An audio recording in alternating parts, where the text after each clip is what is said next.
Welcome in everyone. If you're just joining us, you are welcome. Welcome in real life, and I'm so glad to be here. Today is one of those sessions I genuinely wish we had back in my time during my own career. Okay, I can see one of them. I genuinely wish I had access to in early in my career. We're talking about navigating the modern job market. Basically, it's not for the like the theory version, but real experience from people who have actually built the compass. I am your host, Miracle, this evening, and in just a few minutes I'll be introducing us to our two extraordinary guests we have in our midst who have helped over 50,000 professionals reshape their careers globally. Now, this session is the theme is career compass because let's be honest, the job market today feels like an ocean that where you've been abandoned without any rescue boats. And so this incredible guest will be giving us real insights in how the 2026 job market goes and how like strategies to actually navigating our career your career globally. So whether you're transitioning or breaking into um, pivoting into another career or another industry, um, we got you covered. You're in the right place tonight. So um, we have quite some things lined up for us tonight. So we're going to be talking about real career challenges and we'll be hearing from the mouths of people who have been in the trenches and built something remarkable from In the the ground up. trenches. We're going to be talking about realities in the tech industry in the 2026 job market. We're going to be talking about not the polished version we hear on LinkedIn. We're going to be hearing honest, unfiltered experience, practical experience from these professionals. We're also going to be talking about practical strategies in building your CV optimization, interview strategies, and those kind of advice that actually gets you hired. So before we before I'm bringing up my special guest, I would like us to drop our location where you're joining from. You can drop your comments right now. Tell us where you're tuning in from and what industry you're currently in.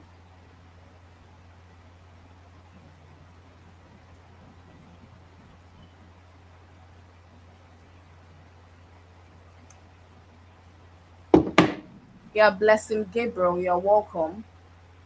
You're welcome. You can drop where you're tuning in from. We'd like to hear from our audience where you're tuning in from. Abiyakuta, Big Moose, you're welcome. You're welcome. Big Moose from Abiyakuta, you're very much welcome. So this is going to basically be at a very interactive session. Um, would would um, if you have any questions, you could just drop it in the comment section, and we'll be pulling questions from there so that our guests will be able to do justice to those questions. So if you have any concern, any career challenge, just drop it in the comment section. I'll be pulling questions from there. So I would like to briefly introduce the two guests we have in our midst before we hear from them directly. So we have Adiza Suleiman. He was a former management consultant who made a bold move to do something many people dream of. He built he built Analytics from the ground up, taking it from zero to $3.5 million in revenue in just 4 years. And in that time, he has personally helped and trained over 50,000 people. He's also a co founder at Amdari, which has reached over 4,000 users within the last few months alone. And he also holds a master's in big data science from the University of Bradford. Adiza, it's a pleasure to have you here tonight. Thank you very much for that, Miracle. Can you hear me clearly? We can't hear you. Your mic is. No, I can hear you loud and clear. Oh, okay. If you can hear me clearly, right? Yeah, I can. Okay, fantastic. So thank you very much, Miracle, um, for that wonderful introduction. Sir? Can't hear you. I think okay, it's from my side. Okay. Yeah, nice to meet you. Welcome. I think I want to appreciate HR for this initiative. And it was something unexpected, but it makes a lot of sense. Thank you very much, HR. Yeah, I would like to thank HR as well. HR, fantastic one. Honestly, I didn't think you guys would do this. I think your speaker, you have to leave the mic the way you are. You can't play anything. All right. Okay, all right, I'm back. And joining him is Efemina Ipro, a data product leader who has over a decade experience spanning multiple industries, tech, name it. He leads product development and operations at Tenalytics, where he has scaled and trained over 50,000 people, 50,000 learners with strong, real, measurable outcomes in their careers. He has helped them transition even into tech. And he has built and managed global teams, global teams across different continents. He holds a master's in data analysis, analytics from Ampton Institute of Technology. Efemina, you're welcome. Miracle, is this my bio you're reading now? Is this another person's bio? Is it my bio? Yes, yes, sir. All right, it's good. It's good. I mean, very good. You know, it's interesting to listen to it. That's what I mean by that. Okay, so thank you so much. I'm excited I to didn't be. even cover everything though. Yeah, Well, it's okay. I think we'll cover it as we go on. Okay, so I know a lot. I know we have a couple of people that have joined us, so we just want to make it more interactive. I think is there a way you can make it even spread amongst the three of us, so it's not just you that is the focus. So we have yeah. everybody, you know, um, on the screen. Okay. All right. Okay. Okay. Is this better? Yeah, that's okay. Just good. Yeah. All right. So welcoming everyone. Elizabeth, you're welcome. Good evening. You can turn in where you're joining in from, your location. So as we go on now, we'll be hearing from our guests from their own point of view, who they are, and the mission behind Career Compass. I would pass the mic to Adiza. Over to you, sir. All right, thank you very much for that, Miracle. So, just to give a bit of a background about my experience and who I am, I know you've done a wonderful introduction. I'm the founder of Tenalytics and the co founder of Amdari, where we've helped over 4,000 plus people transition into global careers, especially within the tech ecosystem. I'm a technology expert with over a decade experience cutting across data analytics and management consulting. But the interesting thing is, I had no background in computer science and I had no background in technology. So, just like many people joining here today and others who would get to watch the video, my first degree was in industrial chemistry. So, it's safe to call me a career transitioner as well. So, I was able to make that jump about 13 years ago And fast forward to this period, between myself and Efemena, we've built multiple global companies, helping other people like ourselves to also make that jump into the tech ecosystem. I currently reside in Canada, where I work as a data analytics and engineering contractor. I've worked as a data science consultant in the UK, in the US. I've worked with one of the largest privately owned energy conglomerates in sub-Saharan Africa as a management information systems analyst, business data analyst, and I've also worked as a data analytics consultant with FITC, owned by the Bankers Committee and the Central Bank of Nigeria. So if you are here today and you've ever thought that tech is not for me, I've probably helped someone like you before to prove them that they are wrong and help them transition. So I'll be sharing a lot of my experience between myself and Efemena. I can see Efemena Efemena is teasing me because of the introduction, but I mean, that's just to give a background about myself. And I'm sure, Efemena would also speak a little bit about his as well. Thank you very much, Miracle. Super excited to be here. Yeah, thank you very much, sir. Thank you very much. I wish I had the applause button to give you a round of applause. That's so beautiful and incredible to hear from you. Would like to hear from Efemina. Just a brief introduction of yourself, and I'll keep it under 40 minutes, okay? I'll try to keep it under 40 minutes.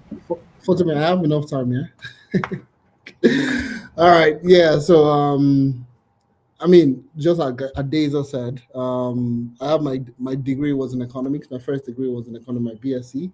And honestly speaking, I did not want to work in my own experience. I never felt I was going to be a career person. I actually wanted to just do business. Well, I got my first job working as an intern, working as a management consultant, and that's where I met Adeza Suleiman. So you see, my own also I transitioned. So economics, tech, they are not the same thing essentially. So I had to pivot careers from, management consulting to the tech space. And, I've been in the tech space now over 10 years. I've worked across different industries. I've led different teams from, ranging from the UK to Ireland to the US to Canada. I'm currently based in Canada, just like Adeza said. My experience, honestly, I love what I do, honestly speaking. And the last 10 years, I've worked across different roles. Okay. So I started off as a data analyst, moved into data science, moved into data engineering, moved into Power Platform engineering. I moved from Power Platform to a bit of business analysis, a bit of project management. I've led different teams across different organizations. So, I mean, it's just an exciting experience, essentially. So currently, I do more AI implementation. So I do a lot of AI implementation for businesses and structures within Canada, the US, and the UK. So that's what I do at the moment, essentially. All right. Thank you. thank you very much, Efemina, for that wonderful introduction. It's amazing to have both of you in our midst today. So, would have the questions coming in now. Before that, we'll be asking some questions to you while we wait for questions, career challenges, career questions from our audience, what they might like to know about you or about Career Compass essentially. So, the first question I would like to ask, I'll throw in is for anyone who is just discovering you, um, what is the what is the the mission behind Career Compass in your own words?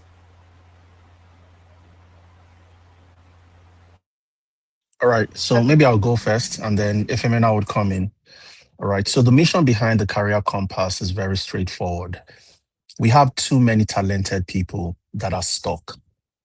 Okay. They still make the same mistakes that I made 13 years ago, 12 years ago, over a decade ago.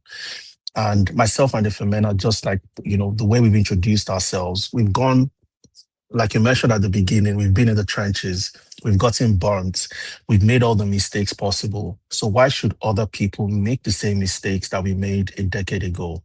So the Career Compass was simply created to democratize the knowledge that ordinarily people would not have access to.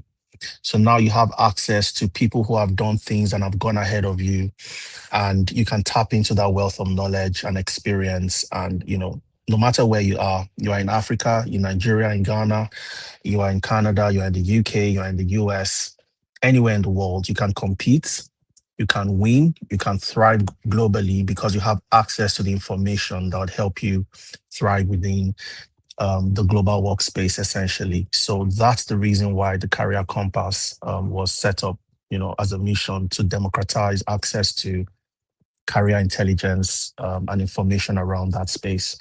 So I'd allow Ifemina to also chime in. All right, I think you've really hit the nail on the head. So for us, Career Compass is the whole idea is to create an avenue for people to know exactly what to do in order for them to get started. And I will break it down so you understand what I mean. We have a lot of people that want to change careers or want to pivot careers, okay? And they really don't know what to do. Like Adeza said, they really. I mean, if you have the right information, you will. I want to make it fun. Okay, I don't want. I want Career Compass not to come off as so technical and all that. So, I was watching a video recently on Instagram, and it was a Lai Wasabi's video, and the guy said, "Information lay of info." It's with information that you get to fly, essentially. So you see, if I never knew, it took me 2 years to get my first job. Over 2 years. Even the same thing with Adeza. It took us over 2 years to get our first job. And you see, the first time I started my job, I was asking myself this question like, why did it take me 2 years to get this job? Why? And it was just because of lack of information. Okay, it was just basically because I lacked the right information. That's why it took me 2 years to get my first job. All right, and you see, myself and Adiza got talking, and we're asking ourselves this question: do you know how many millions of people currently Africans, okay, in Africa, Africa's across the world, in the UK, in the US, in Canada, that are looking at pivoting their careers today, but don't have the right information. Okay, so you want to change your career, you are stuck in accounting, you're stuck in customer service, you're stuck in one menial job, and you're looking at pivoting career. What do you need to do in order for you to make that change, for you to make that change? So back in the days, is for you to go do a master's program or an advanced degree because you want to move careers. But this time around, you don't need to go that far anymore. All right, the world has changed, information has changed, and we have this information. That's why Data said we want to democratize that information so you get to know it. Everybody can get to see it. Everybody can get to hear from it and know exactly how you can change your life. Changing your life is changing your career. All right. So you're 45 years old. You're saying that, oh, I've been doing this for the last 20 years of my life. I don't want to change. 45 years to 60.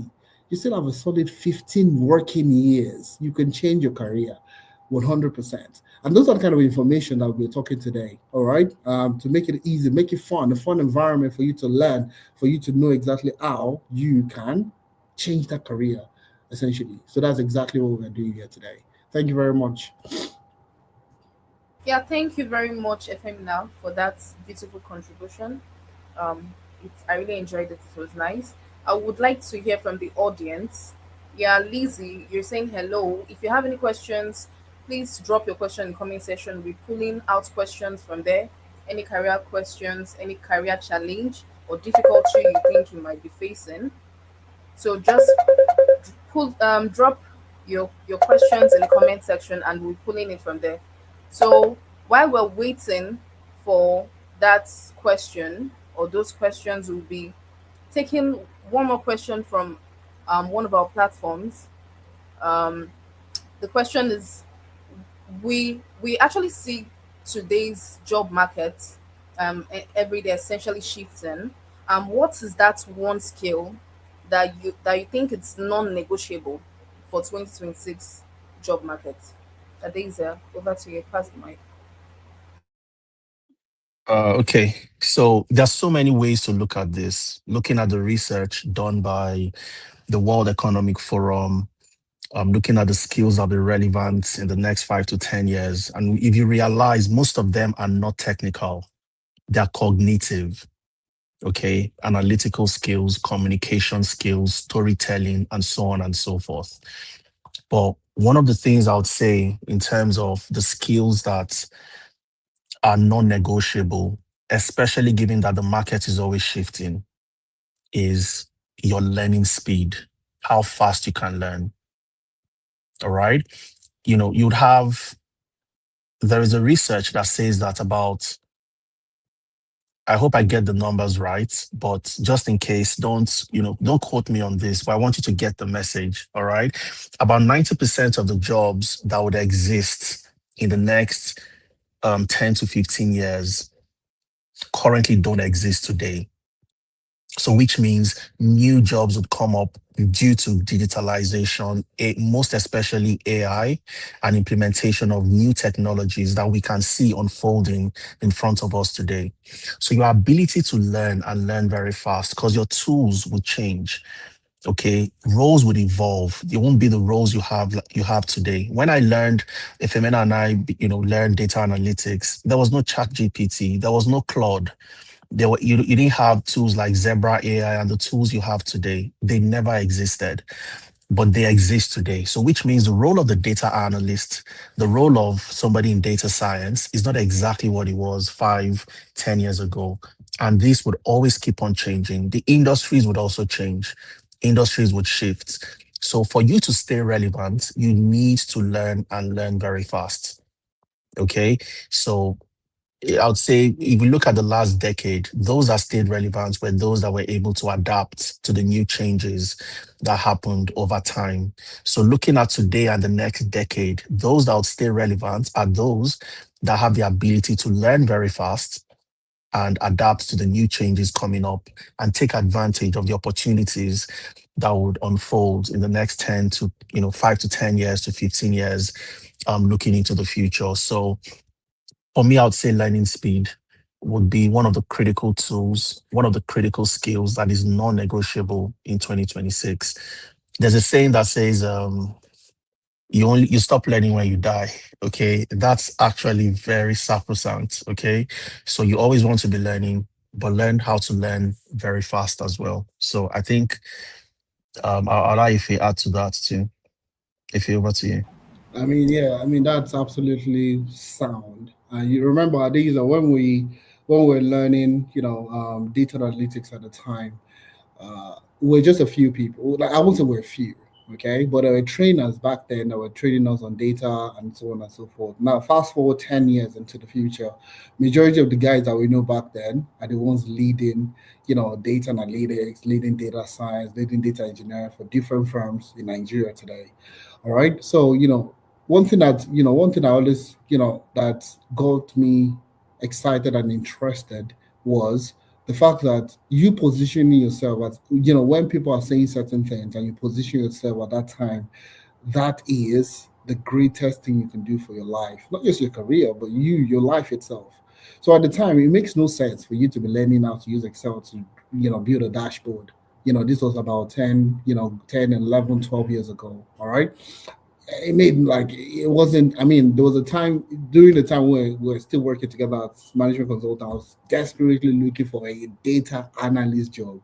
All right, my salary, salary at the time was nearly over 300, if no more than 300. I think it was salary at the time was about 300K at the time. So I was earning good. We were earning good at the time. So I went for an interview, okay, and the guy was giving me a salary of 150,000, but it had a title, it had a data analyst role. All right. So I wanted it desperate. I honestly fought myself, okay, day and night to find out if, should I take this offer? Should I just, let me just get the experience, and all that. That's to tell you how the demand for data analysts was back in the days. It wasn't a common name. Do you understand? But you see, just stay in that career regardless, okay? Keep learning, keep focusing. Now, those guys that, were not earning as much before are the ones leading. When you're talking about Flutterwave, you're talking about the consulting companies in Nigeria, KPMG, PwC, the likes of, InterSwitch. These guys are the ones leading at this time. So you see, the thing about change is that it starts very small, like Adiza said, okay? So there's a new technology that is coming out. Are you learning it? Okay, it doesn't make sense for you to let it know. Fine, it doesn't make sense. But in the next 2, 3, 5 years, that's when you start to see the effect of that thing that you did. All right. So you see, career change doesn't happen overnight. It doesn't happen just, okay, immediately. Like I said, it took us 2 years to get our first job. So the key thing here is for you to put your mind into it, okay? Change is something that the tech space most especially. And I'll just wrap up with this, okay? You see, there was a time where typewriters were the main thing. So if you wanted to get a job, you needed to know how to use a typewriter, okay?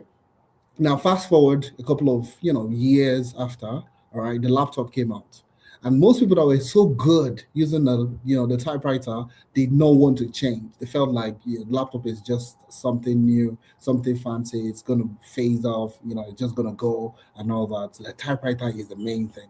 Now you see, those people lost their job to the laptop. All right, that's how technology works. So if you're saying that, oh, I've been doing this particular way for the last 5, 10 years, I want to keep doing it this way, you are likely going to suffer in your career. All right. So that's the change that Deza is talking about. You need to be willing to change, learn something new. All right. And that's why we're having this conversation today, to help you, get started in that career itself. All right. So that's essentially it. Beautiful, beautiful. I believe we're learning something tonight because I'm actually picking quite a lot from this amazing conversation. We have a couple of questions from the comment section. We have a question from Big Moose. Big Moose is asking, in a crowded global job market, what's one unconventional way a professional can stand out beyond just optimizing their CV and LinkedIn profile? So I'll pass the mic to Adiza. All right, thanks a lot, Miracle. I'm sure there's so many ways to stand out, and I'd add my 2 cents if I would come in to, add his as well. In a crowded job market, so crowded in itself is very relative. Okay. Now, and I want to start from the point of, are there jobs available or not? Is the job market really crowded or not? And let's take different regions. Let's take Europe. Okay. Now, in Europe today, there is a massive talent shortage. What a talent shortage means is you have numerous jobs available and you don't have enough people to fill those roles. So the roles are left unfilled for a long period of time. Employers are saying, we want to hire a project manager, we want to hire a DevOps engineer, we want to hire a data scientist, but nobody's filling those roles. And do you know the reason why? Two major reasons why the talent shortage exists. Number one, people don't apply to jobs. It's interesting that you want to get a job, but you don't apply to that job. That's the first reason. And the second reason is for people that apply to those jobs eventually, they don't have the right skills and experience to get those jobs. And that's why you have a talent shortage. Now, let's take it back to the question the gentleman asked, which is, how do you stand out? The first thing is apply, because most people don't apply. Okay, so that's the first thing you want to do. So you talked about tailoring your CV, which is something if that's what you're doing, you're already doing that. So keep on doing that and keep on applying.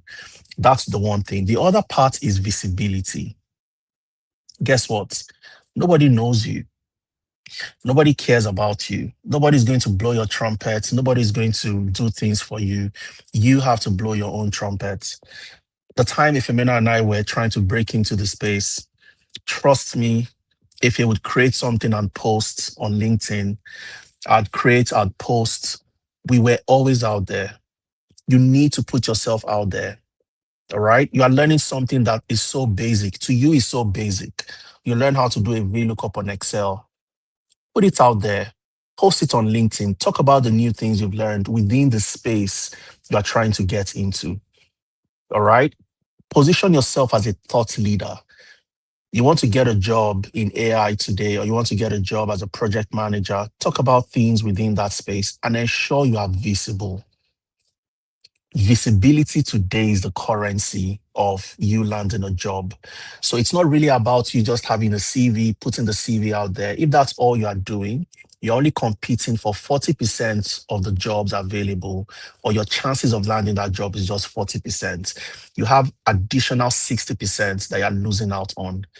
All right. So keep doing what you're doing, tailoring your CV and applying to jobs. Okay. And more importantly, you also want to be visible. Let recruiters reach out to you and say, hey, we saw what you posted. It seems very exciting. Can we have a conversation? And the reason why I say this is these are the type of advice we give to people. Ifemena and I, between Tanalytics and Dari and so many other companies that we've started and we operate together, we've interacted with thousands of people. This advice on visibility opens the door. It's like magic. The moment you start posting on LinkedIn, you have an optimized LinkedIn profile, you start telling your story, posting, showcasing what you can do, how good you are, sharing your thoughts on trending topics and so on within the area you want to get a job in. The moment you start doing that, recruiters start reaching out to you. They start saying, hey, let's have a conversation. All right. So you want to always be visible to ensure that you get the opportunities that your CV alone would not get across. And there's so many other things I can advise, but I'll allow Ifemena to chime in as well. I mean, those are very sound points. Absolutely, absolutely sound points. Now, the major thing I would say that is unconventional also for you is networking. And I'll just give a little bit of, a background, a story to this. So when I went to do my master's in Ireland at the time, I was looking for a job. I was looking for even a part-time job, any job that would just, get me the money I needed to survive back in the days. Okay. So I was applying. I'll carry my CV, go to different places, drop my CV there, speak to people, reach out to people on LinkedIn and so on and so forth. But funny enough, there was an event that happened. The university organized an event, and there were different companies that came for that event. Okay, and I went for the event. I had no CV on me, nothing at all. All right, and I just went to a booth, one of the booths, career booths. There was a company there, it was DPD at the time. I went to meet them. I met with someone in the HR department. I was like, oh, what's happening? Give me more information about the organization she did. And I was like, oh, I'm currently looking for a job. Is there any current opening at the moment? And long story short, she got my email, okay, sent me an email. I forwarded my CV to the person, and that's how I got my first job. All right. But it wasn't a professional job. But at the end of the day, I was able to get a job. You see, those are the kind of things that you really don't know that you could actually do. All right. So you have tech events, okay? Tech events, majorly tech events, even in the tech space, or events in your community, in the career path you want to go into. Go for those events. Go outside. All right. See, talk to people that you feel like you might not be in the right frame of mind or in the right class to talk to this person. Speak to the person. The worst you will get is a no. All right. The worst you will get is no. We are not hiring at the moment. That's the end. And all that. Well, you see, at the end of the day, these are the things that people are not doing. Now, some people are doing it and they're getting results from it that you should also do. So, unconventional, I would say, is networking, meeting up with people in the industry, going for events, and speaking about your career. Essentially, that's it for me. Yeah, beautiful. That's amazing. Big Most, hope you're able to get your answer from these beautiful answers our guest has provided. We'll be taking the second question from Archivist, Web3 Archivist. He's asking, for someone based in a developing market, which specific signals or proof points make recruiters trust that you can compete globally? So pass the mic to Adiza. Should I take the question again? Okay, let me take the question again. It says, for someone based in a developing market, what specific signal or proof points make recruiters trust that you can compete globally? That's from Web3 Archivist. All right. Thanks for that, Miracle. So first things first, you are already disadvantaged if you live in the third world country, somewhere in Africa and all of that. the ground has already shifted, or the ground is shifting very fast. Okay. So it's your responsibility to ensure that you position yourself for the global market, not just locally. And for you to do that, what type of signals do you need to show in terms of positioning yourself? So first things first is your CV. So what I've seen in terms of mistakes that people make is they position their CVs, in a way that showcases their responsibilities and what they do on a day-to-day. All right. But your CV has to be outcome based, impact based. What have you done exactly? What did you help that company achieve? Okay. Every organization wants to hire a superstar.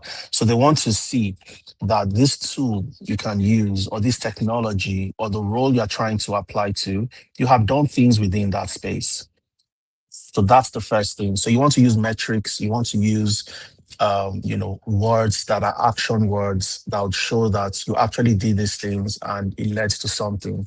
That's number one. Number two is proof of work. You can go into an interview if you have the opportunity to and keep on saying and telling people what you can do, but employers don't really care about what you can do. They want to see what you have done. Okay, show me what you've done. Don't tell me what you can do. So you need evidence and proof that you can do the job. You need a portfolio. Confirm you can hear me clearly, Miracle. Yes, sir. I can hear you. Perfect. All right, fantastic. So you need a portfolio of the things you've built, the quality of the project you've completed. Have evidence, even if you've never worked before, but you've worked on projects. Have evidence that can showcase the skills that you have. All right. If your skills is in Web3, what Web3 projects have you built? If your skills is as a data engineer, building data pipelines, interacting with cloud-based systems and the rest, how can you showcase this to a potential employer or a potential recruiter that shows that you've done this type of quality work, you have the skills, and you can do it for them? Okay. And of course, I talked about the other aspect, which is visibility. So visibility gives you everything that you need. A Python in Nigeria is Python in the US, is Python in the UK, is Python anywhere in the world. So if I post a project, a machine learning project, for example, on LinkedIn, and I talk about something that I've completed, building a machine learning model, somebody in Nigeria would understand what I've done, who understands machine learning. And somebody far in Australia would also understand what I've done in machine learning if the person understands machine learning. So you have to be visible. These are the signals you want to show to potential recruiters. You have the right CV that is impact based. Okay, you have a portfolio as a proof of work of what you've done and the quality of the project you've completed. And you also need to be visible so people can see what you're doing, what you're building, and how well you're selling yourself and putting your story out there.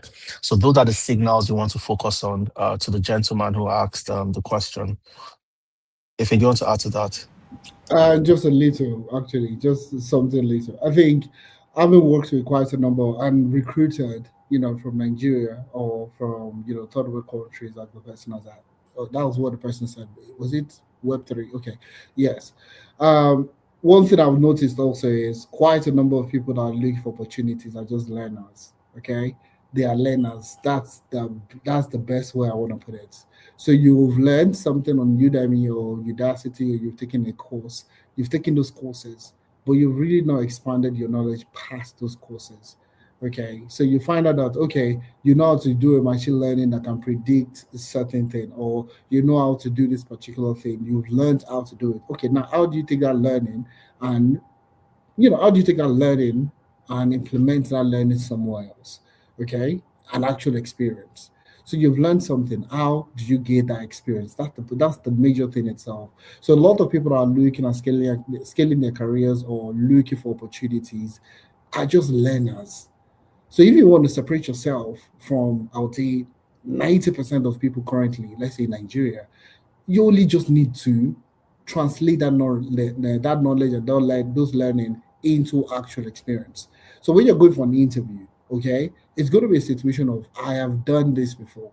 Okay, I've done this, I've implemented this. I'm not talking about just going on Kaggle to get extra data sets or going on YouTube to work on some bootcamp projects and so on and so forth. I'm looking at you going out there, striving to see how you can work for somebody. All right, do something, work for free, do something. All right, when you implement that thing, and you can talk about it. It's your experience. So a lot of learners, a lot of people that are in a third world country are just looking for opportunities. Give me a chance. Give me a chance. I will try my best. Do you understand? So the thing for you is experience. And I say this every single time. All right. If I want to sew a cloth, if I want to sew a suit, I would look for someone that can sew a suit. All right. I won't go anybody can sew. If you sew t-shirts, I won't come with an agbada request to say that, oh, you sew a t-shirt, it means that you can sew an agbada, or you can sew a cap, or you can make a cap. I'm telling you to come and repair my shoe. It makes no sense. All right. So you see, in order for you to stand out in the job market today, you need to have a tailored experience. And that's exactly what Adiza has spoken about. You need to showcase that this thing, I am good at it. So if an international person reaches out to you, you're not going to be speaking on, oh, I just finished taking a course. Oh, I just finished. Learning doesn't get you anywhere. It's good that you're learning, all right? But you need to get that experience. And that's exactly what separates you from, I would say, 90% of the people currently in the job market. We recruit constantly. And I'll tell you this, that's the major problem. Oh, I've taken courses, but you really don't have context. Okay, you really don't have context. You don't have any. It's half empty. If I would say that. Okay, that's essentially what I would say to that. Okay, so I hope that answers the question. Yeah, beautiful, amazing. If you're just joining the live session, because I see that quite a number of us just joined, feel free to ask your questions in the comment section. Drop your questions, any career question. If you're feeling stuck in your career, if you looking for, maybe you're trying to transition into another role, ask the questions now. Feel free to drop your questions. We're pulling questions from the comment section. We'll take another question from the comment section. But should we just say? I think we should just while people sort of marinate. Okay? While people sort of get to marinate, we could just have myself and Adeliza could just have conversations around starting our careers, and the difficulties of getting started. Okay. So I think I'll go first, and Adeliza can come into share his own experience also. All right. So like I said, I grew up in Akure, Nigeria, Akure. Okay. Adeza will always hear me to say Akure is a village. Okay. But I grew up in Akure. Okay. I spent most of my life in Akure. I moved from Akure I did my university in Ibadan. Okay. Leeds City University. All right. I studied economics. So you see, there's a trajectory already that started. I'm not coming from a place of advantage. Okay. Akure to Ibadan, from Ibadan. Eventually I got my first job working as an intern. There's a lot of conversation that moved from, my degree to get to my first job. Okay, I actually wanted to do business. In fact, I was doing business. Okay, I was making branded T-shirts and so on and so forth. But long story short, parents wanted me to do something better. They felt I wasn't too accountable when it comes to money. All right, so I was getting contracts, but I was getting a contract as a big boy. You want to turn up, you get me. So I was spending money. I was just spending. I was doing what I knew how to do best. You get me, so they wanted me to be more accountable. So I started applying for jobs, and eventually, I think it was God's grace, because I honestly don't know how I even got that job. Because from the assessment to the first level interview to the second level to the third, it's literally God that got me that job. And I got the job working as an intern. I was earning 50,000 at the time. It wasn't a lot of money. Okay, it wasn't. You will say that, it was years ago. Trust me, it wasn't a lot of money. All right, but yeah, I got my first job, and I think that's definitely where myself and Adeza met. But that's experience honestly changed my life. That internship experience, changed my life. And Adeza was such a very, very, I would say, it's an instrumental aspect to even the things I've done today. The mindset, the change and everything that I've had today. So you see, a lot of people don't understand the the the pressure, okay, and the work that you need to do to get into the career that you're going into. Now, let me just fast forward a little bit. You see, working as a consultant to get in my first job as a data analyst, okay, as a BI developer, all right. Then in Lagos, okay, I was obviously I moved to Lagos. I was living in Lagos, working in Lagos. I would stay up late at night every day. I was learning Excel, I was learning Power BI, I was learning Python. I remember back in the days, my brother would come into the room midnight, my light was on or a lamp was on, and it would be wondering like, this is 3 a.m. in the morning, bro. Why are you not sleeping? All right. For me, it didn't feel like pressure to me. It just felt like I was learning something new. That I was going to go to the office the next day and I'm going to tell her Days are, I now know how to do this thing. I know,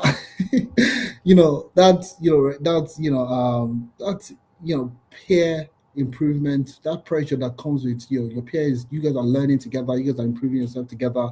I'll go to the office and I have something new I've learned. All right. It was 3 a.m. It just felt like something fun. It was a little bit of pressure because you have to wake up 6 o'clock again to go, the whole Lagos hustle and bustle. Now I don't remember I can talk about it now, but I can tell you for free, I don't remember it whenever I wake up. So you see, the hustles that you're doing now, the thing that you're doing now, all right, when they look at an iceberg, okay, you only see just about 20% of the iceberg on the surface, if not less than 20%. Okay, the remaining 80% is under the water. So you see what is Eden is those things that you do when nobody's watching you. All right. So those are the things that you need to have at the back of your mind. So you see that's working when everybody was going out to have I'm there to have a good time on a Saturday. Where was I? I was in Unilag. I had no light in my house. What would I do? I'll go to Unilag to go study. All right, to go read. Was I preparing for an exam? No. Okay. What was I preparing for? A career I wanted to get into. A lot of people don't want to make those sacrifices. Somebody asked a question just now about third world country. A lot of people are just looking for opportunity. All right, they've not put in the work. They've not stressed themselves. They've not stretched themselves to the extent of gaining what they need in order for them to succeed in that career. So you see, that's why we're here, to be very transparent with you, to say that it's not supposed to be easy. All right. If it's easy, if you get it on the platter, you would not cherish it. You will not appreciate it, honestly speaking. Now, I've taken that knowledge, that stress I've taken back in the days, 10 years, I would say about 15 years ago, all right, is what I'm still using, in everyday life today. All right. So if you're looking at getting started, you're looking at, I want to get a better career, I'm looking for a new job. How many hours every day are you spending on nothing? How many hours? Let me ask you. You come back home, you doom scroll for like 20 hours, then you go and sleep. All right. You doom scroll, you eat anything, you eat, you sleep, you play, you gist, your friend is outside, you go. What are you sacrificing today for that career path you want to go into? That's exactly what you need to have at the back of your mind. All right. But I mean, there are so many stories, but I don't want to, we have some limited time. Maybe in other sessions, in other live events, we'll get to share all these things. So, Adeza, do you want to share yours also? I mean, you gave a very fantastic story, Ife. I'll try to take mine from the very beginning to where I am today. Of course, I'll skip a few parts because of time. So I always used to see myself as somebody who kind of started late. And I would explain. So I went to, and that's because of my parents, the influence of my parents as well. So my parents were people who, especially my dad worked in the Ministry of Education, retired as a director of the Ministry of Education. So education was always very important to him. I finished primary 6. So when my classmates were taking common entrance from primary 5, some people even primary 4, I wanted to do the same. He said, no, you must do primary 6. I did primary 6. I went to high school. When my friends, my classmates were taking WAEC from SS2, some people even SS1, they said, no, you must do SS3. So I did SS3. When eventually I got into, so unfortunately for me, when I wrote JAMB, In my center, I knew my result was going to be cancelled because the rate at which people were cheating, it was unbelievable. And I was seeing it for the first time that how on earth would people be cheating like this, Unfortunately, my JAM result never came out. Then I eventually got a scholarship to study in Sudan. Sudan of all places. And the question would always be, why did you study in Sudan? What took you all the way to Sudan of all countries? I studied in Sudan. I spent 1 year before I even got into the university, 1 year learning Arabic in order to blend into the Sudan, environment and all of that. That was another time wasted. I got into a 5-year course in industrial chemistry. My course was meant to take 5 years. It took 6 years. And the reason was just at the time I was about to finish, South Sudan separated from Sudan itself. So I spent an extra year. So I did 6 years. So my friends at that time, my classmates had already gotten jobs. I was still in school. And that's what I said. The way I started my story was I always felt like I started late. Okay. So my classmates had started school, they had started work, they were making money and all of that. And here I was, I finished, I came back to Nigeria, and people were saying, oh, you need to apply, get a scholarship to go abroad, to do your master's. You graduated with a fantastic degree and all of that. I applied for scholarship, it never came.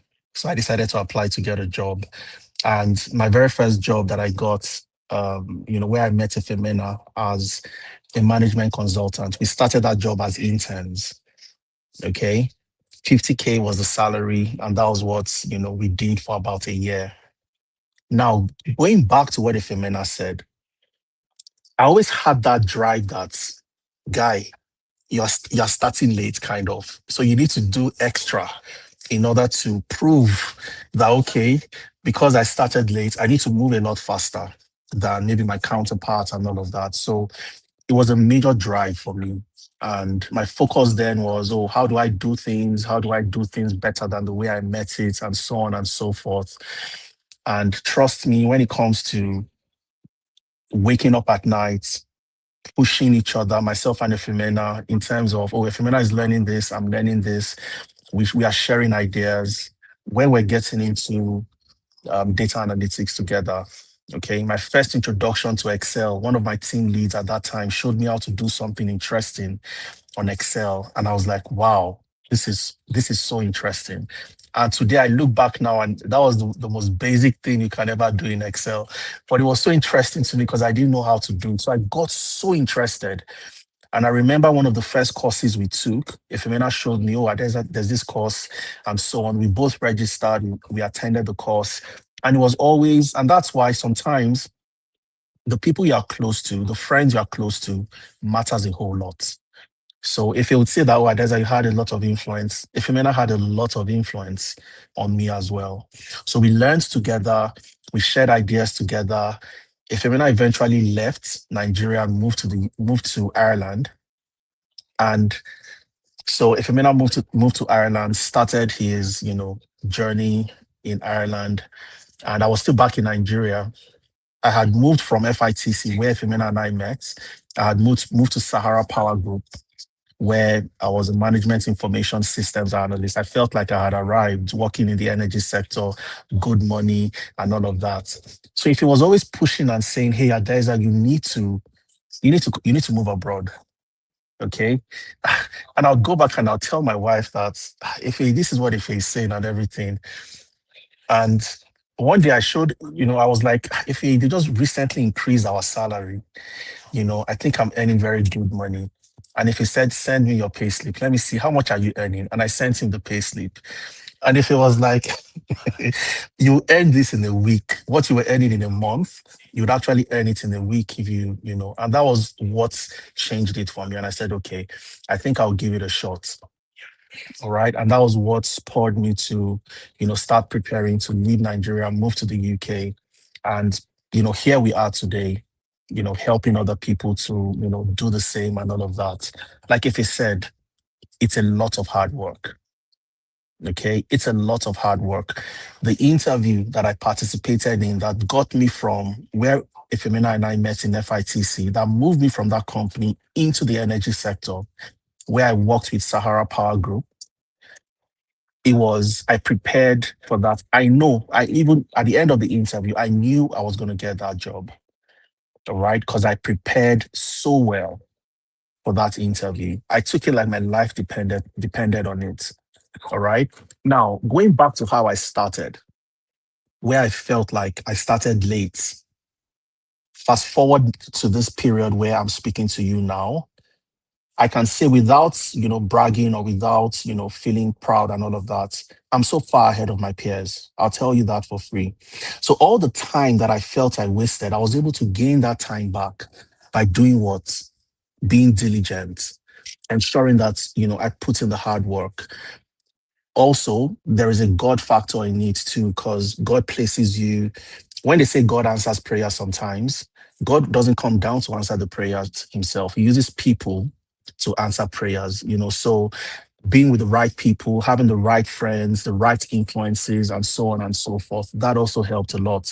But I know categorically that I put in a lot of work to get to where I am today. Sleepless nights, always, even when Ifemina moved to Ireland, we always interacted, okay? We kept learning, we kept pushing. This is the new technology. Oh, this is what I'm trying to do. What do you think? How can I go about this problem? And we're always doing that, together. So I gained all the time I lost essentially by doing that. So just to wrap up, okay, because I feel like I've talked for so long. For anybody who feels like, oh, I think I'll be starting late, or for anybody who feels like I want to get a job in this area, one thing that is common, the common denominator for success is you have to put the work. You have to put in the work. And you have to place yourself in situations where luck can actually find you. Okay, so you want to get a job as a project manager, you are doing everything project management, you are posting everything project management, you are studying everything project management, attending to conferences in project management, and so on and so forth. And I'm just using project management as an example, but you must be placing yourself in situations where luck can actually happen and luck can find you. And that's simply, how you thrive and get, within the space you want to get to. There's a lot in betweens that I didn't get to talk about because of time, but I'm sure the Career Compass is here to stay and we'll get to tell those stories eventually. Thank you. That was amazing. That was absolutely amazing. I honestly don't think anyone that has listened to this will remain the same. Going down those memory lanes and sharing those practical values. That was honestly amazing. We'll be taking, just because of our time, taking just two more questions. We're taking one question from the audience. Um Bimbola, she's asking how do I start a career since I don't have one? Wow. Yet, but I have interest in having a career one day, but I'm confused on which one to do. So that's the question from Bimbola Akin Folari. Sorry, I didn't want to pronounce your name wrongly. So I'll be passing the mic to Adi, to Efemina. Efemina, please go on with All that right. question. I mean, we've all been in that situation before. What career should I start? And you see, there's something we call analysis paralysis, where you analyze to the extent whereby you don't make a decision. All right. Should I start a business? Should I get a job as a data analyst? Should I get a job as a business analyst? Should I get a job as a mechanic? Should I get a job as a vulcanizer? You keep analyzing the situation and you really don't take any action. And sometimes some people would say that, oh, it's because I want to make the right decision. But what's the meaning of the right decision? What's the right decision? The right decision is a decision that you take. Do you understand? And you hold it with your full chest. All right. So you see, the key thing here, two questions I want to ask is, what do you like to do? First off. Now, what do you like to do in terms of, what do you find pleasure in? Not, I love to sing. I'm not saying you become a musician, okay? All right. But like, what do you like to do in the sense of, do you like numbers? Do you like to work with numbers? Is it numbers something that attracts you, like an accountant, anything that has to do with numbers, you like it, any form of analysis? I love to do those kind of things. Then there are certain career paths that will fit you if that is what you're looking for. Are you the kind of person that loves to talk to people? Like I love the career path where I get to engage with people, where I get to work with people, where I get to improve certain things, by working with people. Another set of career paths belong to those people. There's another set of career path where I don't want to talk to people. That's where I fell in.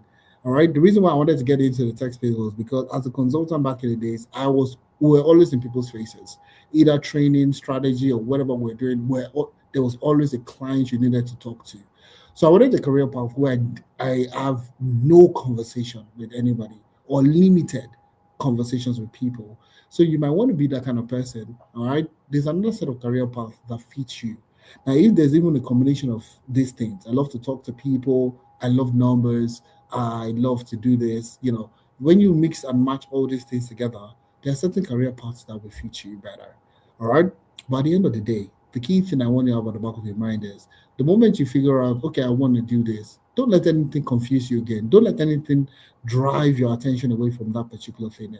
All right. So if based on based on conversations, we're going to have more conversations like this. All right. So the next live session we're going to have, we would want you guys to speak so that we can actually draw out a plan for you. All right, based on this kind of question. So now it's just a question and answer session. So we really don't have enough context to give you the most tailored answer. So in future sessions for Career Compass, we're going to be having like a dedicated, like a career civic, a career clinic session where we help you deduce all these kind of questions. But long story short, the key thing is the moment you find a career, don't get distracted. Don't say my friend is doing something fun, I want to go do it. Oh, another person is, don't get distracted. Stick to that particular thing and watch it to the very end. All right. So if you're looking at getting and you don't know a career, assess yourself first. That's the first thing I would say. What do you like to do? Conversation wise, who would you like to talk to? Do you want a career path where you talk to people? And all the questions I've asked already, reason along that line, and I'm pretty sure you'll find something. All right. These are. Yeah, I mean, if I think you answered that question perfectly, okay, find something you're interested in doing. What you don't want to do is just to stay idle. Do something. And I'll use myself as an example. When I was in Sudan at that time studying industrial chemistry, I didn't just want to stay idle, even as a student. So I started to teach. I taught chemistry, I taught biology and mathematics to this lady she worked with the UN, United Nations in Nigeria, and she had a kid, she wanted extra lessons for her kid. So somebody introduced me to her. I was interested. I started teaching her daughter biology, chemistry, and mathematics. Now, guess what? I got back to Nigeria. So I got back to Nigeria sometime in, if I remember correctly, maybe December or thereabouts. And I missed the first batch of NYSC. So I had to wait for the June batch. So between that time and June, what do I do? Or what was I going to do? That lady that I taught her daughter back in Sudan, who was working with the United Nations, introduced me to her friend who lived in VGC at that time. And she needed somebody, a tutor for her son. So before I went for NYSC at all, I taught for like 6 months. I taught him mathematics for his GCSE exam. I never stayed idle without doing anything. So, and that's what people need to understand. Oh, there are no jobs. There is something to do. It might not just give you the money that you want to get today, okay? But you always have to put yourself in positions where something can happen for you. All right. So I did all of that. I did some teaching. I went for NYSC. And even before I went for NYSC, I worked in one other sports facility company where they do five-a-side, AstroTurf Nigeria, where they do five-a-sides. I worked there for a while. Before I went for my NYSC, and eventually when I finished NYSC, that same period, I got a job where, Efemina and I met. So always be doing something. You must always be moving. So once you've identified that career path that Efemina mentioned, do an assessment, identify the career path, start building skills in that area, start doing something. What you don't want to do is to stay idle. All right. And sometimes, like I think if you put it so perfectly, well, which is what's the right decision? If it tells you all the career path he considered before he fell into where he is today, if I tell you the same, I actually registered for a company secretary, exams that would make you become a company secretary. As in, if I think about that today, I ask myself, what on earth were you thinking? So I registered with ICSAN, Institute of Chartered Secretaries of Nigeria, or something like that. They still send me emails up to today. So, and I wonder, like, what made me think about that? So I've thought about that. Oh, company secretary, HR, there is nothing, different career path. But again, you don't want to just stay idle, not doing anything. Kick the ball rolling, get something done, and eventually you'd find, your path as you move along. But like if you said, we'll be doing a proper mapping because now we have done all of that. We've seen the mistakes we've made. You shouldn't make those same mistakes. All right. So how do you properly assess where you fit in? If you like to talk, if you like numbers, you like analysis and all of that, and we help you do that mapping and you know the exact career path to choose. Thank you very much, Adiza. Thank you, Femina, for sharing that with us. We would like to take the last question. Apologies, guys, because of our time. We'll be merging these two questions together from Adudu Joshua. He's asking, what would be your comments on AI and the world of data science? You hear people talking about AI replacements like cloud and the rest, doing data analysis tasks at really crazy speeds today. Is it still is it still can't seem to find the question again. Is it still worth investing in? That's the question is asking. All right. I mean, that's a very brilliant question. All right. And everybody's scared of AI. AI would do this, AI would do that, AI would, there's so many conversations around that. And we can spend the whole day talking about AI. All right. Now, the thing, and I said something, when we started is what the example I gave at the time was, there was a time where typewriter was the main thing. Okay. Everybody was using a typewriter. Then what happened? The laptop came. A desktop, not a laptop. A desktop came, and everybody was adamant to that change. Okay, the laptop was faster. You don't need. I mean, have you used a typewriter before? If you've never used a typewriter before, part of the muscle I have today is by pushing that thing back every single time. Okay, and even the keyboards. But some people found that was the best way for you to write a document, for you to type anything. They felt that was the best way to get things done. All right. But fast forward a couple of months, years, went by, and the desktop came. All right. And the people that felt like the typewriter was the best thing to use in every workplace that resisted that change were the people that lost their job. So people lost their job. So would you say in that time, okay, it was desktops and laptops that stole their job? No.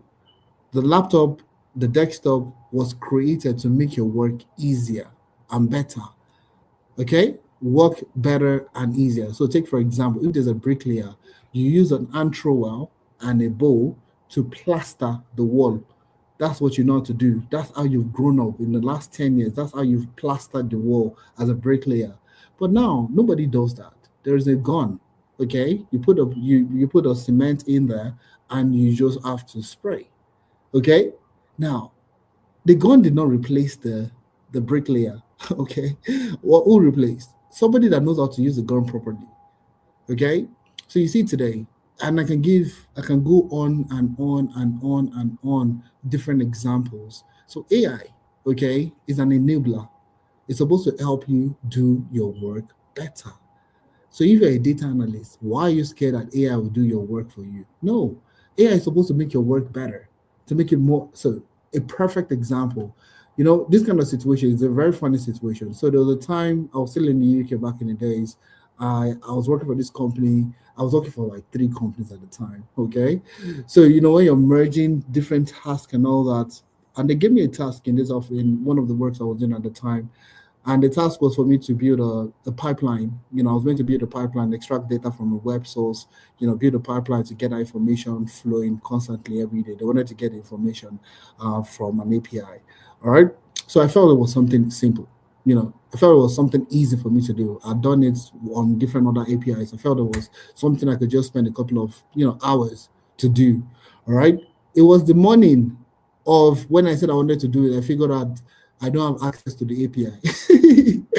And somebody had asked me and I said I was almost done, that kind of situation, and then ChatGPT just came out. ChatGPT was just the new, it wasn't even great as it is today. It wasn't great, okay? So what did I do? Sorry, it was Copilot I used. What do you call it? GitHub Copilot. That's what I used to write the code. All right? Eventually, I used to write the code. And you see, I went on to be trying different ways to see how I could access the API, get the keys, get this, get that. And it was just a struggle, me mentally, me going to Stack Overflow to read different ways people can, get the code and all that. And it was just a hustle. And I remember there's GitHub Copilot. And I went to GitHub Copilot and I typed, I used the search and it wrote the code and I was using ChatGPT to confirm and all that. I was able to get done with this thing in less than 15 minutes. Okay, so now did ChatGPT and GitHub Copilot did they steal my job? No, they made me do my work better, faster. So if take for example there was no ChatGPT and there was no GitHub Copilot at that time, I would have to send a message that, I won't be able to send this message in, I won't be able to send this report in, I won't be able to do this particular thing today, I have issues and so on and so on. That would have just, reduced my, my morale within the organization. But long story short, AI is not supposed to replace you, okay? It's supposed to make your work better. So if you're threatened by AI, it means that you've not upskilled yourself to the point where you feel confident in your skill set. All right. So you see, if you're a data analyst, for example, and you're scared of AI, it means that you are still asking the question, which color do I use for my dashboard? All right. That's why you're afraid. Or when you see a data set, you're still asking yourself questions like, what question should I ask? You're still at that level. That's where you get afraid that AI might be able to replace you. But you get to a point whereby you're so skilled, number one, and you're so experienced that it's just impossible for AI to replace you. Okay, so that's something you should have at the back of your mind. It's collaboration, not total alienation of a career. Does that make sense? I hope that answers the question. Yes. Thank you. Thank you. Has Adisa answered on this? Has he commented Okay. on this? Let me just make a comment very quickly. I think if he properly captured the answer, do you want to mute Miracle? So I also want you to think about it. Think about it this way. I'm a data scientist. Will AI take my job? It's a straight no. Okay. With all the things Ife said, I want you to also think about it this way.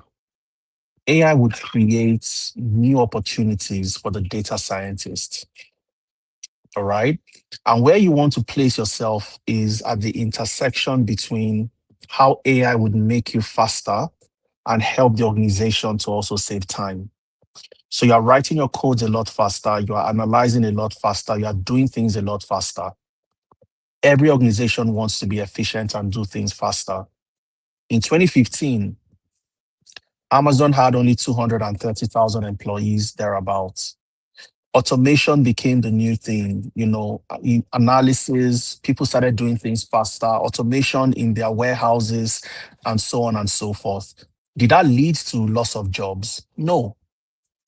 More jobs were created because as automation became implemented within Amazon, from 230,000 employees in 2015, today, Amazon has over 1.5 million, employees. New roles were created, new opportunities were created because they were efficient, saving time and making more money because they were moving very fast. So the question was, how do we grow and expand as a business? So as a data scientist today, you'd find yourself in organizations helping them solve problems. When you utilize AI, you solve those problems a lot faster. You make the organization more efficient, more productive, and newer roles will be created for that organization to grow. As the organization grow, newer roles become available. You would also transcend into newer roles within the space you currently find yourself. You can keep fighting AI. People can keep thinking AI would do this or do that or do that. The people that would lose at the end of the day are those that don't learn how to utilize AI to complement the skills that they have today. A data scientist tomorrow or in the future is not somebody who would just be, have a large language model like Claude and get to do analysis and that's it. No.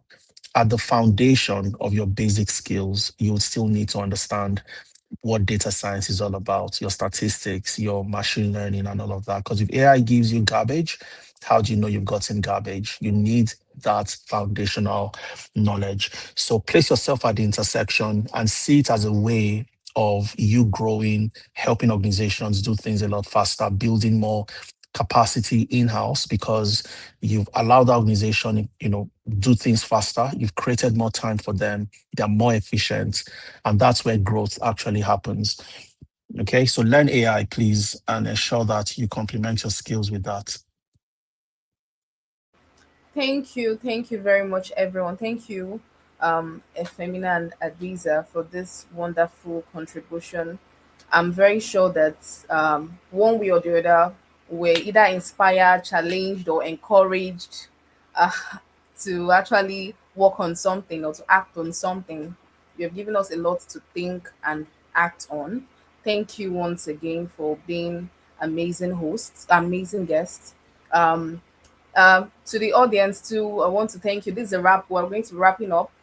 I want to thank you for your participation, for those that ask questions, and if you want to connect with us, you can connect with us on Instagram at Career Compass with Adiza and Efemina.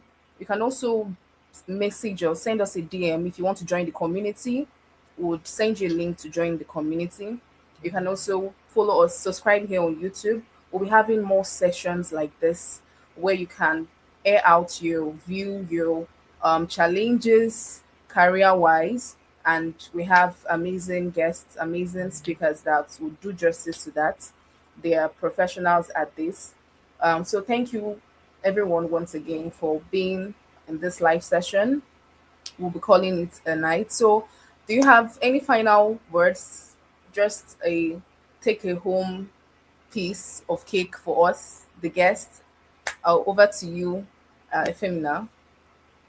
Nothing much. I'm saying that we're building a more conversational platform where people can get to listen to other Nigerians or Africans that have, failed before and are looking at helping other people succeed today. So what I would say is just follow the account, okay? So we're going to be having more interactive sessions in the future. And this is just the first of so many other life impactful sessions that you're going to be experiencing. So all you need to do is subscribe to the YouTube channel and also follow us on Instagram, just like Miracle said. So looking forward to future sessions essentially. Thank you very much. Yeah, thank you very much. I remain your host, Miracle. Thank you, Adiza and Efemina, for coming on board tonight. Take care of yourself and do have a lovely night. Bye.